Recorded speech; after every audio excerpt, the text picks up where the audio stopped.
Good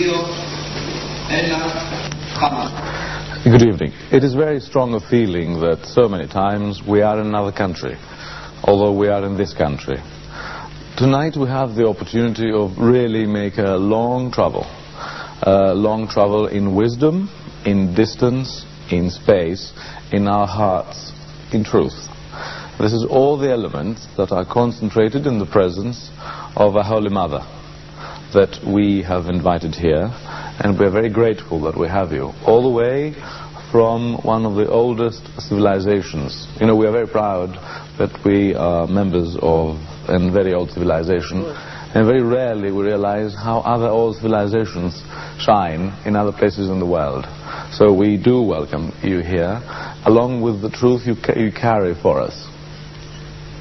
We would like to ask you about this truth in the way you see this same world, this other country, which is every country, which is our heart.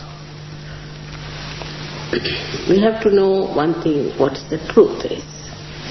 The truth is, actually we are not this body, mind, intellect, emotions, ego, but we are the spirit. And in our evolutionary process, we have reached a stage of human awareness. And beyond this, there's a little breakthrough by which we have to become the spirit. That's very simple and can be done very easily for people who are seeking the truth. How would you describe the system of your thought, the system that you approach our hearts and our minds? Yes. You'll be amazed to know that in Greece, people called a bone sacrum, which is a triangular bone, and that means they knew there was something sacred about that bone. Now this bone has got within itself a residual power which is for our connection to this all-pervading divine power. All the scriptures have talked about all-pervading divine love and everything, but we have never felt it before. It's a surprising thing that we take all living things for granted. For our heart beats, we don't know how it beats. We see the flowers grow, we don't know how it grows. But if you understand that there is some power which is doing all this living work, then the time has come for us to know it, to feel it, to understand it, and also to use it. How do you think that people have arrived in so many conclusions that they call religions? And what is the connection between this way of approaching ourselves, the truth which is one, and your old tradition in your country, which I assume is India? Now, in all the religions and scriptures is written that you have to transform, you have to be born again. Every religion has said that. This is not only that any particular religion has said it. Every religion, even Islam, has said you have to be a wali. Even Christianity has said you have to be born again. I mean, there's no religion which has not said that. But it is not just a certificate. You cannot take just a certificate and I'm born again. It is something that actualizes by which you develop a new state of your mind, state of your being, by which you become the spirit, and there are powers of the spirit which you manifest. It's not just talking and giving sermons and lectures, but it is something that's an actualization, is a living process. I think we Greeks belong to what we call the east part of philosophy, of religions. This is a system which is mostly esoteric. This is a very Greek word, which is seeking inside. I think this is quite relevant and close to the very ancient Indian tradition. Yes, of course. Now, how close do you think these very old religious systems are? I'm talking about the pagan, our own ancestors, before Christianity, even the Jewish or the other Hindu, Buddhist, and the rest, you know. You see, especially in Greece, you had the ancient system of worshipping the goddess Athena. Now in Sanskrit, Atha means the primordial. So to us, she is the primordial mother, that we call in our language as Adishakti. She is the primordial mother. And she has, you must see a snake in her shield and also in her hand. That is the symbol of this power within you which lies dormant in your triangular bone called as sacrum. So the Greeks knew about it, no doubt, because otherwise they would not have called her Athena, and she must have been. In our scriptures, she is described very well. Not only that, but Greece is called as Manipur, means the level of the universe. Yes. Certainly it was a surprise for me to see that you come here to preach our own ancient gods. Yes, now, what are you telling us about Athena is that the serpents with Greek gods are very familiar creatures, yes. Having to do with medicine and others. Now, what is the message of Athena coming from you again nowadays? Athena is the one, that she is the one who was trying to push her spear into the fontanelle bone of Zeus. Now that's exactly what Surge Yoga is. We think, we believe, and that we have proved also, that this power which we call as Kundalini, because it is like a serpent going into coils. Yes. Because it's an energy that moves like a serpent. You see, more symbolic it is, not the serpent actually. So this is the power which is the reflection of Athena within us. And when she rises, she goes and hits here and opens out your fontanelle bone. That's actualization of the baptism as described in Christianity. By that, then you are connected with that subtle energy which is all-pervading. For the first time, you start feeling that cool breeze in your hand, which is described as the cool breeze of the Holy Ghost. The Holy Ghost is the same as Athena, but I think Christians could not connect it with that. She is the same. We see that all these sanctities along history come and repeat themselves and transfigurate themselves according to the tradition of peoples. Of course. Now, you have referred to yoga, and of course in this part of the world we are more or less familiar. Now, for those who are less, I would like you to found what we're talking now in this yoga and give us some ideas about the wide spectrum of what we would call yoga. You see, yoga is where you unite. It's the union between yourself with the divine. Is yoga. That's the real spiritual yoga. All other yogas like physical yogas and all that is a wee part of what one Patanjali wrote. Is a very wee part, that to cleanse your body and all that is there. But there is no need now to do all that. First, in the modern times, what if I have done any work in this? That people used to get self-realization, all right. But one master had only one disciple. Gradually it started in a way that they started talking about it. From the, I think, 12th century it became more open. But it has been there for years together. Now, when they started talking about it, they couldn't give a mass realization. They could only give to one person. So the only thing that I have done is to work out the permutations and combinations of human nature, by which I have understood how to give a mass realization. And that's the only achievement of modern Surge Yoga. Surge Yoga is an ancient system in India, also must have been here because the way the sacrum bone is there and she's having all those things. But the practice of that may not have been so open, might have been secretive in those days, where they were giving realization to people. And it's ancient times, thousands of years back. So, but in India we have still maintained all those traditions and things, and we still respect and worship the Mother Goddess. Athena we respect. She's called as Adi Shakti, name is different, and she's the Holy Ghost according to us. Now this works out, it's in everyone, it's your own power within you, and it works out, and it rises and pierces through your fontanelle bone area. It does. It actualizes the experience which is described, and that's what one has to feel. Otherwise it's just talk. Any religion has become nothing but talk. So you see, people are now fed up. They think, what is this promising, claiming? Nothing happens to us, we are just the same. Our forefathers were such and we are just the same.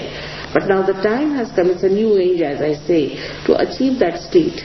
A new state where you become Firstly, you become thoughtlessly aware. Means you live in the present. Thoughts come to you from the past and from the future. You are dancing on the cusp of the thoughts. But when this happens, the thoughts are separated, and in between the thoughts there's a space which we call as the present, which is reality. Present is the reality, because the past is finished and the future doesn't exist. So you live in the present. When you live in the present, you start growing spiritually. And that's what happens to you first, that you become thoughtlessly aware. The second thing happens to you, that you start feeling that cool breeze on your hands. Now, it's medically you know that these are the endings of the sympathetic nervous system. So what happens that when you get your realization, you start feeling this cool breeze all along, and you start feeling those things on your fingertips. Now supposing if you have a problem in any one of these centers, there are 7 centers, 5, 6 and 7. Immediately you feel it on your finger. You don't have to go to doctor for diagnosis. Immediately you know. Now if you know how to cure it, then physically you can be cured. Mentally you can be cured. Also, all our human problems, or I should say all the world's problems, are because of human beings. All our human problems are because of our centers which are within us. So when this power rises, she nourishes them, she integrates them and corrects them. So we get physical, mental, emotional problems solved. And then you feel your own peace within yourself.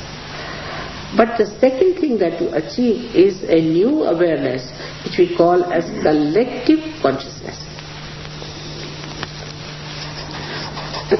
That is where you can feel not only your own centers, but also the centers of others. Now when you grow spiritually, then sitting down here you can feel centers of anyone. Sitting down here you can correct the centers of other people. But you have to grow. But in the beginning, you start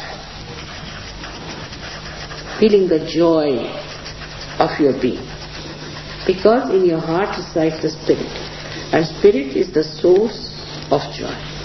It is the source of absolute truth. So you know also absolute truth. Because on your fingertips you can ask any question. They might say, was Christ the Son of God? Alright, ask the question. Immediately you start getting tremendous vibrations. Surprisingly, Athena is also called as Palas. Palas means vibrations. Means she gives vibrations. So these vibrations will tell you the absolute truth. Because we live in relative world, that's why we are fighting. Once we are in the absolute, there's no fight, no problems. Now, this once happens, you become collectively conscious, then who is the other? Everybody is within your body. You can feel everyone within yourself. So you become a universal personality. This is the character of your spirit. Because spirit is a reflection of God Almighty within you, which is in everyone. But it is just a witness till you are a realized soul. But once you become a realized soul, then it starts manifesting. It manifests, and you also raise the kundalini of others. You can give realization to others. It's like if you enlighten one candle, that candle can enlighten another candle. So that's how it spreads. It is very interesting, and while you're talking, I'm writing down certain things that come in a contrast to what we're used to in the so-called Western world.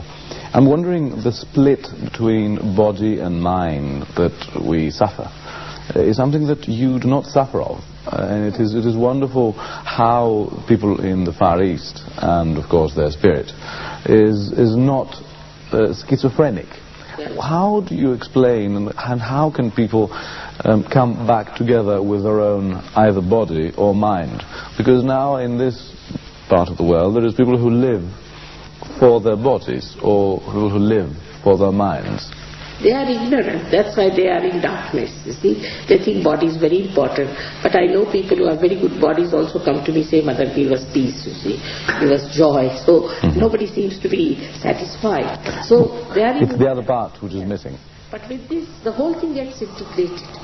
Your body, mind, your liver, your ego, everything. And the ego just disappears. You become egoless. You don't think you are doing anything, you think it's happening. It's just happening. There is another idea that this sort of deep research brings you into a state of absolute, and maybe this absolute is a monistic idea. You feel by yourself, or the whole world is yourself. Now, listening to you, I get the impression that it is exactly the opposite, that you communicate with everybody. It's more of a communal approach than something which is lonely. And it is a miracle how, by coming into yourself, you reach out everybody else. Now, I think you would agree with me that it is wrong to think of Orient as something mystic, as something which is cut off the world. No. It's universal. Now we have 56 nations we are working with this Surge Yoga. Especially in Russia, surprisingly, we have thousands and thousands of Surge Yoga. Very recently? Yeah, very recently, about 3 years. Within 3 years, we got thousands and thousands of them. You see, I think in the democratic countries, we had too much time to waste, like choices, this, that, all kinds of problems for nothing at all. While they were limited, and they had given up all this nonsense. They thought whatever is available is available. Like, you see, there's no solution, so give it up.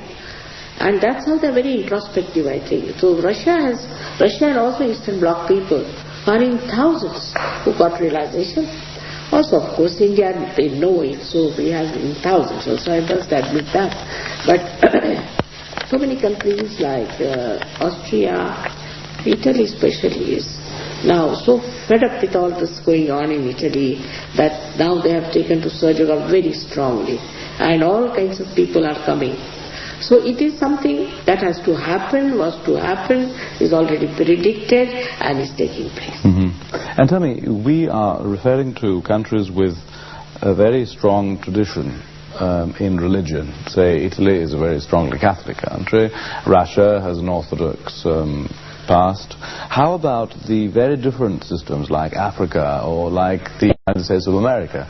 That this is the new world in terms of a sharp difference in the way of thinking and approaching the world. How is your message delivered there? You see, actually, all these incarnations, whether it was Christ or Rama, Krishna, Muhammad, any one of them. You call them incarnations of... All of them, they are incarnations. See, they were born on the same tree of life, of spirituality. All of them. Like beautiful flowers at different times. But people pluck the flowers, you see. And now they are fighting with the dead flowers. So you see that there is no religion within. It's just outside, you see. We'll go to church, we can do anything. We can go to a mosque, we can do anything. We go to temples, do anything. I mean, there's nothing inside the religion.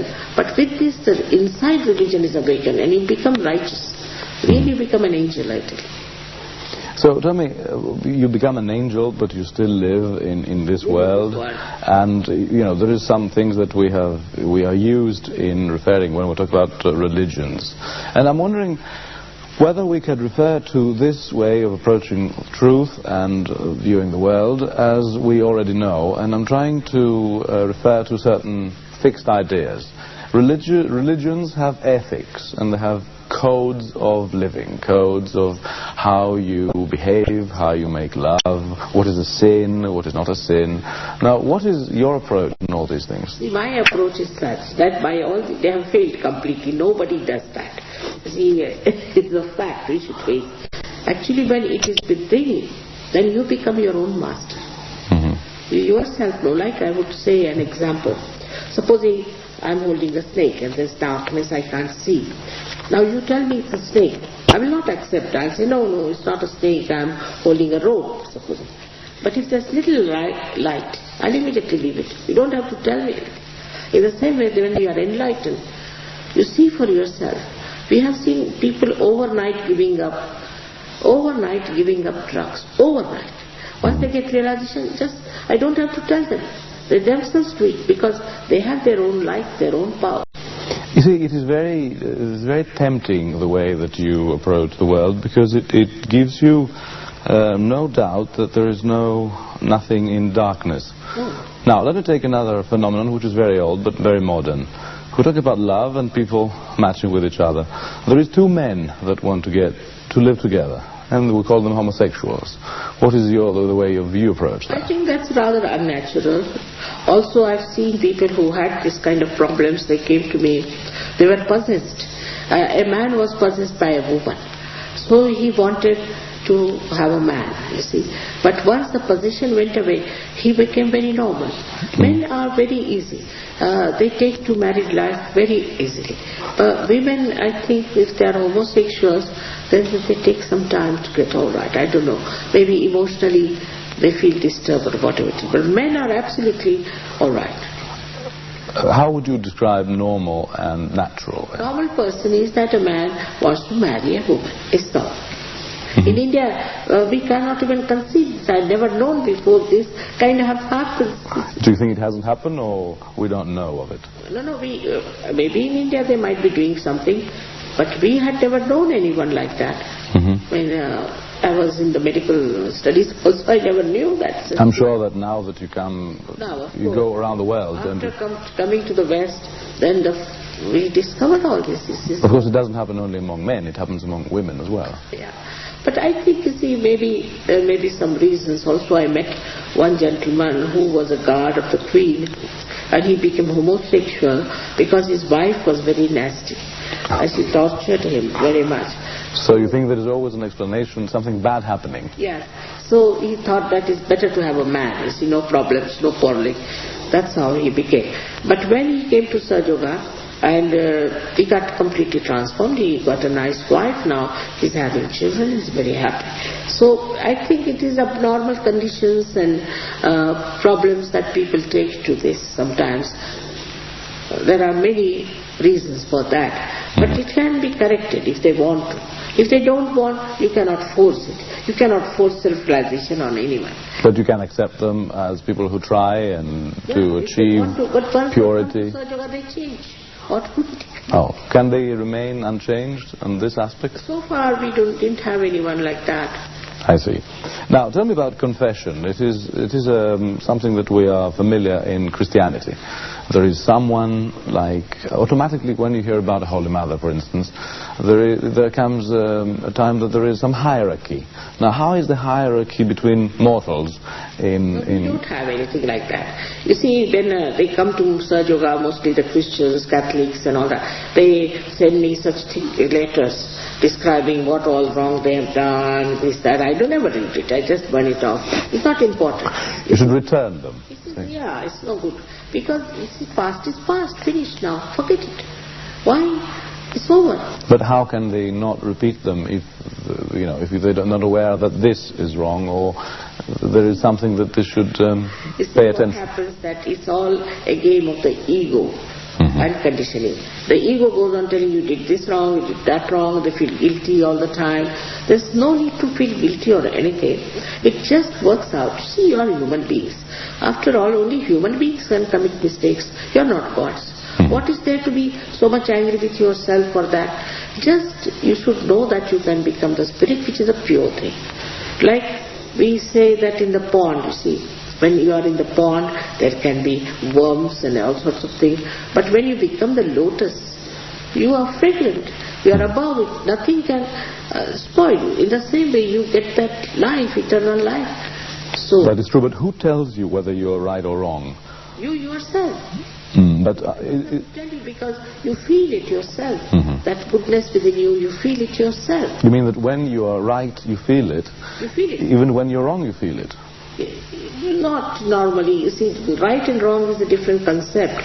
It is like this, that you feel, when you get this thing, you feel within yourself that you know the absolute, because you can use it. Say now, supposing somebody is suffering from a cancer. Now you put your hands to that person and ask, now what happens? You know the chakras which are catching. Immediately you know the person has cancer. He may not know, doctors may not know, but you know. Then you ask the question about yourself. Is it all right? You can ask. Because you are now one with absolute truth. So there's no question of anybody telling you about it. You just know. Like people will come and tell me, Mother, see, this Agya chakra is catching. Is the center of Christ. that means that person is suffering from ego. But we never say, I am suffering from ego normally. Especially from ego, we don't. No one says that. So now what happens that when you come and tell me that my aga is catching, means that you have ego, all right, it can be corrected. It can be corrected. Of course. Now, we are dealing with treating the consciousness and health. Now, what is a miracle to you? What is it? What is a miracle? Does it mean anything, or is it just I don't think it's a miracle. one thing among others? I mean, it's a way to... Yes, it is your to absolute. In your evolution. You see, like, first they say we were chimpanzees. All right, take this case, chimpanzee. Now some chimpanzees became some other human beings. That, all those human beings have no more. Now we are there. So there's a big gap between us and the chimpanzees. Like us, who are realized souls, and human beings, there's a gap. Now how many human beings will become the spiritual beings? You can't say. They should. According to John, it is only 144,000, but I think we have already crossed the limit. According to John? John, the disciple of Christ. Oh, I see. So you quote the apostles. Yes. I see. So, but maybe his counting was wrong because we have already crossed the limit, I think. Whatever it is. So now, when you become the spiritual being, then these people are left behind. Now see how we are destroying ourselves otherwise. See, this AIDS business. You go to America and you are shocked. People are so nervous, they have schizophrenia, they have this disease, that disease. And all kinds of destructive things now, listening to this horrible music, they go deaf and they lose their hair and all kinds of things that happen. But always they take to something destructive. Everything, like a man sees somebody going in the park and coming out and falling down. Another one pays to fall down again. I mean, you see, he can't see that this is destructive. But after realization, you see what is destructive and what is constructive. So a person who is realized starts rising much higher than the person who is not realized. And there's a big gap, I find, there is. But it can be crossed like that. In 1 month's time, he can change. In 1 month's time? He becomes an expert. That's a very quick process. Now tell me, in all religions there is different stages, grades, as you grow up. Now, is there an education for small children? How are they introduced in this system of yoga? Young children. See, young children, if they are born realized, they immediately know me. So they can do that at what age? You see, even very little babies. Really? They see me, they start smiling and just talking. Oh, to me. Yeah, it's very sweet. And on the whole, children are very good for realization because they're pure souls, they're innocent. They're the best. I mean, normally, you see, nowadays, of course, we are getting very much worried about children because they're getting spoiled and this and that. But when they come to Sahaja Yoga, they become excellent children. Now we have a school also in India now, on the Himalayas. We have a beautiful school for children. And everybody says they're so mature, so wise, so sensible, so respectful. It's really worth seeing them, the way they behave and talk. Because you see, their spirit starts manifesting. Now, would you describe a certain practice of prayers or anything else that is a must for some of your disciples? There is no prescribed thing as such, but according to your centers. Now, if some center is in jeopardy or there's a problem with any center, then you should know how to cure it and correct it. And there are few things you have to do by which you can correct it. It's very simple. It is? Yeah, extremely. Well, I'm sure that there is plenty of time for you to meet with people around the world as you travel non-stop. Now, tell me about... But at the most 3-4 days I'm at home and then I travel. You travel? Yes. I'm there for about 2 months with my family. They also come down here sometimes. Now, how did this all started? I mean, now you are something of an apostle. I mean, how did it all... What is the inspiration for you to do all this? Do you consider yourself as the founder of this way of approaching truth? But you see, actually, Sahaja Yoga is an ancient system. as I told you, it was only for one person they used to use. But what you say, if I am the founder of this mass movement, I am. But it is all there already. It was there, all these things were there. Only thing, if I worked anything, is the permutations and combinations, as I said, about human beings. Why is it that they cannot get mass realization? Any discovery, whatever it is, if it cannot be used by masses, is useless. And I have worked it out, and it's done. It is a system that approaches people. Now, how do you... tell us about your life now. You are really someone who preaches a new message around the world. How is it accepted? Very much. Because this is time, special time, modern times is called as Kali Yuga in India. It's the worst times, see. And all kinds of sins will be done, all kinds of things. They describe horrible things for this. But at the same time, there will be a category of people who are seekers of truth. And so many of them. It's already prophesied. William Blake in England, you see, he has written about it, that there will be men of God be born in those days, and they will have the capacity to become divine and make others. It's clearly described. So him in another part of the world with his own education reached with his means what you reach in other ways. Do you have relationships, or do you meet with people who are leading figures of other religions? Rather difficult. Why? Because, you see, they have set ideas. And most of the religions are either power-oriented or money-oriented. They are not spirit-oriented. I see. Well, that is very serious. It's a big problem, you know. If they were spirit-oriented, I would have loved to meet them and talk to them. But they are not. You see, this is the big problem. And would you say you consider the people that follow you and live with you as a church?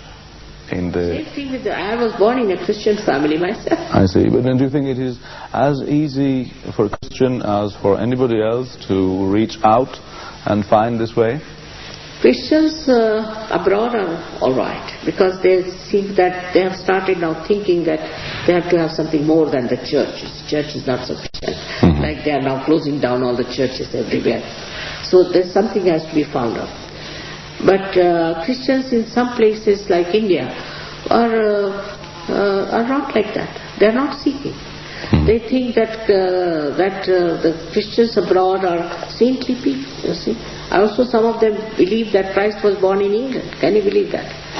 Well, I'm sure that if Christ appears like in The British Gentleman, because the system we have made out of him is not Palestinian at all, and you realize that there is a twist anyway.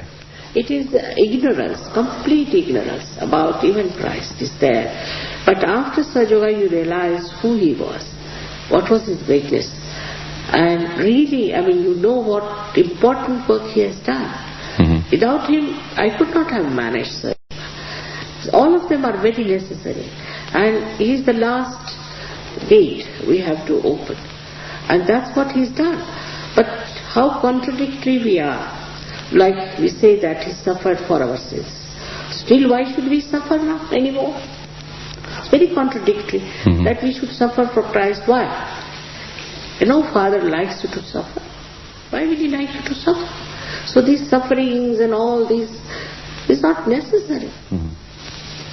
Can you tell us how this group of people who live in the way you explained to us in Greece, what do they do? How do they live? I mean, people would like to know. Oh, they are very dynamic people. They have doing very well in life. Most of them are very much improved in health and in every way. Their married lives have improved. Of course, in one or two cases, some of the very orthodox people have tried to trouble them, but most of them are very happy, doing very well. Well, you seem to think that we are viewing a very healthy, if not wealthy group. Do you address poor people, miserable people, people that are desperate as well? Poor people are, it's a more on the middle class work is better. Because poor don't have any money just now, they want to have food, so they don't think of spirit so much. But if you once have this spiritual awakening from the middle group, then they go to the poor and they can help, because there is free health services. There is also, these vibrations give you tremendous amount of energy to grow more food. You see, the crops improve, the cattle improves, so that's how you help your farmers, so that's how it works out. But the rich are difficult, because as Christ, they have it all. They are self-sustained. They think, we are all right. But money has problems, lots of problems. And so they also come, even politicians come. But I must say that they are rather slow people. Bureaucrats, politicians. They are the slow ones. They keep the world not spinning enough. Now, how modern do you think such a message could be for young people who are, dealing with loud music and speed and violence and new ideas? You see, this is meta-modern. I'm talking of meta-modern era, where people will not have any violence, because it's compassion and love. We feel the love for another person. There's no question of violence. In this meta-modern era, there will be no racialism, no fanaticism, no fundamentalism. All isms will drop off, because isms are just conditionings and ignorance. Isms are schisms. Isms. They are isms. Sahaja Yoga is no ism. It is being. It is reality. So you do not have these problems at all. After this, we have people from all over the world. I've never seen them quarreling, fighting. Of course, they pull each other's legs sometimes. They're very humorous and they enjoy life. Just enjoy. We are not bothered as to what their jobs are or things, but they are telling me that they are getting so many results out of this. Here only they told me that some of the photographers got first prizes for their photography. Some musicians got very high salaries and things like that, you see. So it shows that once you are in balance and in peace, you can achieve much more than when you are disturbed. You see, you come into a country that has the idea of a very homogeneous total population that all belong to one ethnic group and they are one race and have one religion.